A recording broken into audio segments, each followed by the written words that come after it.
Hi everyone, welcome to Gagan story time. आज की हमारी स्टोरी है बदली हुई सास। मेघा आज सुबह से ही बड़ी तेजी से अपना काम निपटा रही थी।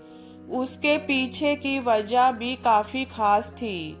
उसको पूरे 4 साल बाद अपने मायके जाने का मौका जो मिला था, काम करते वक्त वह काफी रिलैक्स थी, क्योंकि सासू माँ ने उससे कहा था कि कुछ दिनों तक रीना, जो कि उसकी ननद थी, नहीं आने वाली है। उसकी जय एक ननद 100 के बराबर थी।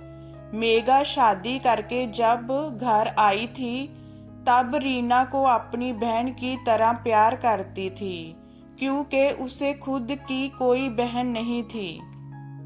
लेकिन कुछ ही हफ्तों में ही उसे ये पता चल गया था, उसकी ननद किसी जेलर से कम नहीं है। हालांकि रीना का ब्याह हो चुका था, लेकिन उसे अपने ससुराल वालों की किसी भी प्रकार की चिंता नहीं थी। उसे जब जी करता था वह अपने मायके चली आती और मायके वालों पर अपना हुक्म चलाती, खासकर अपनी भाभी पर। वही डिसाइड करती थी वहां पर क्या खाना पकेगा, कोई घूमने जाएगा कि नहीं, जा जाएगा तो कहाँ जाएगा। रीना ही थी जो हर बार मेघा को किसी न किसी बहाने से अपने मायके जाने से रोक लेती थी।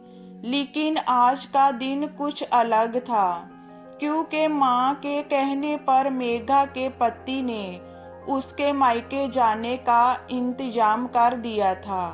ट्रेन की भी टिकट बुक हो चुकी थी। सारा काम खत्म करने के बाद मेघा अपने पति के साथ अपना सामान लेकर घर के बाहर निकले ही थे कि सामने से रीना आती हुई दिखाई दी। रीना, जिसके मुंह पर बड़ी सी स्माइल और आंखों में चमक थी। वहीं दूसरी तरफ मेघा की आंखों में उसको देखकर पानी आ गया था, जो बस आंसू के रूप में छलकना बाकी था। भैया भाभी के पास आकर रीना ने कहा, क्यों भैया, कहाँ चले अपनी पत्नी के साथ? सैर सपाटा करने के लिए? अपनी बहन को भूल गए क्या? राजीव ने कहा, कहीं सैर सपाटा करने नहीं, तुम्हारी भाभी को मायके छोड़ने जा रहा हूँ। अच्छा, मैं आई और भाभी जाएगी? क्या आपकी पत्नी को मेरा आना पसंद नहीं है? रीना ने भाई भाभी को टोंट मारते हुए कहा। मन में उदासी और आंखों में नमी लिए मेघा पलट कर घर के अंदर जाने लगी, क्योंकि उसने मान लिया था कि इस बार भी रीना की वजह से उसके मायके जाना कैंसिल हो जाएगा। लेकिन तभी सामने से उसकी सास आई और बोली, तुम दोनों अभी तक रेलवे स्टेशन नहीं गए? क्या गाड़ी के पीछे दौड़ते हुए जाओगे? रीना बीच में टपकते हुए बोली, जय क्या कह रही हो माँ? मैं आई हूँ और आप भाभी को मायके भेज रही हो? क्या अब आपको मैं इतनी खटकने लगी हूँ? माँ ने रीना को डांटते हुए कहा, तेरा क्या है बेटा? तेरे लिए जे मायका थोड़ी है, जे तो तेरे लिए एक प्रवास स्थल है, जहाँ तू जब जी चाहे, जब अपने ससुराल में बोरियत महसूस करे, आ जाती है।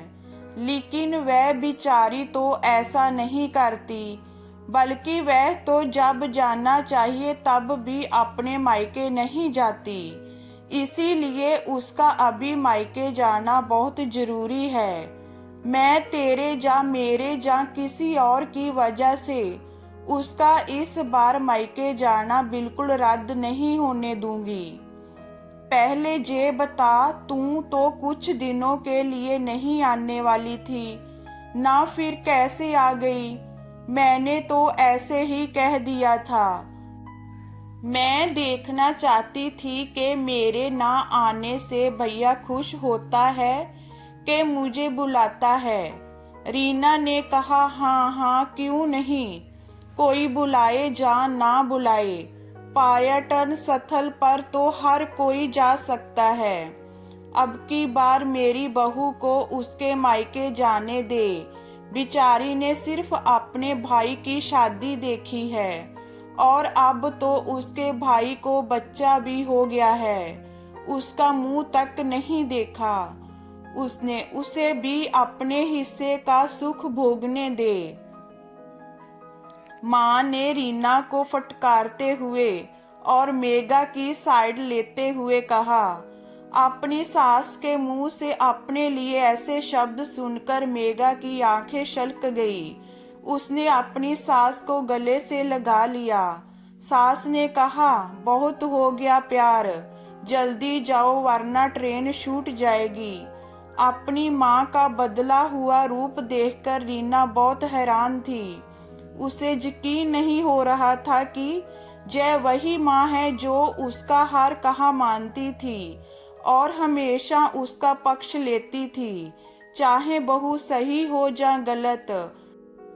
वही माँ अपने मन में अपनी उस दोस्त को धन्यवाद दे रही थी जो कुछ दिनों पहले उसके घर आई थी और कुछ दिन रही थी और जाते जाते उसकी आंखें खोल गई थी।